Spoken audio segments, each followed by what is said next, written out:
आमे देखि थांती जे समुद्र उपरे एक बड़ पानी जहाजटीए भासी थाए किंतु सामान्य छोट धातव रेंचीटीए जल मध्य बुड़ी जाए। ताहले यह किपरि होता है एक परीक्षा साहाय्य बुझा।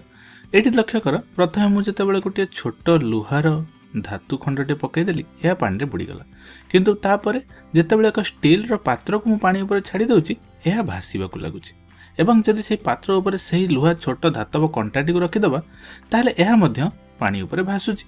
ताहले यह हैला किपरि? वास्तव में यह प्लवन बल पई होता है। तेबे प्लवन बल कौन ताको बुझिया चेष्टा करिबा।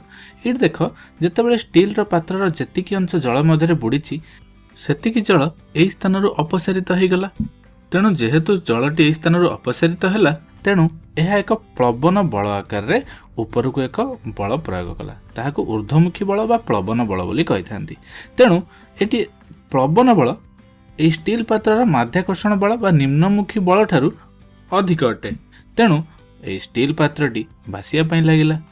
ठीक अछि, किंतु जदि आमे केही लुहा धातव कंटाटी को देखिबा ताहेले एहार निम्नमुखी बल ऊर्ध्वमुखी बल अपेक्षा अधिक बा प्लवन बल ठारू अधिक। तेणु यह पानी रे बुड़ीगला। ठीक अछि, तेबे आमे कहि परिबा एहार प्लवन बल निम्नमुखी बल ठारू कम बा माध्याकर्षण बल ठारू कम। एवं कौनसी वस्तु जल मध्य बुड़िले से वस्तु उपरे क्रियाशील ऊर्ध्वमुखी प्लवन बलर परिमाण अपसारित जलर ओजन परिमाण सहित सामान। ठीक सेहीपरि आमे पूर्व जो उदाहरण देखते जितेबाला जहाजटी बुड़ीथिला तार किछि एतिकी अंशर जल अपसारित होइथिला। ताहले जदि एतिक अमाउंटर बा परिमाणर जल अपसारित होला तेणु सेठारे एक प्लवन बल लागिथाए एवं प्लवन बलर परिमाण अनेक अधिका थाए। किंतु जदि आमे सेही जहाजर सेतिकी धातव अंश को आनिकी रखिबा एवं ताहाकु चेप्टा करदेबा ताहले कौन हबो? ताहले यह पानी रे बुड़ी जिवो। ताहले यह काहेकि हैला?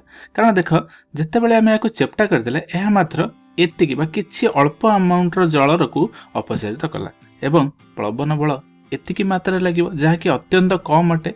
तेणु आमे कहि परिबे जे द्वितीय केस रे प्लवन बल कमीगला। तेणु जेहेतु प्लवन बल कमीगला ताहले यह पानी रे न भासी बुड़ी जीवो।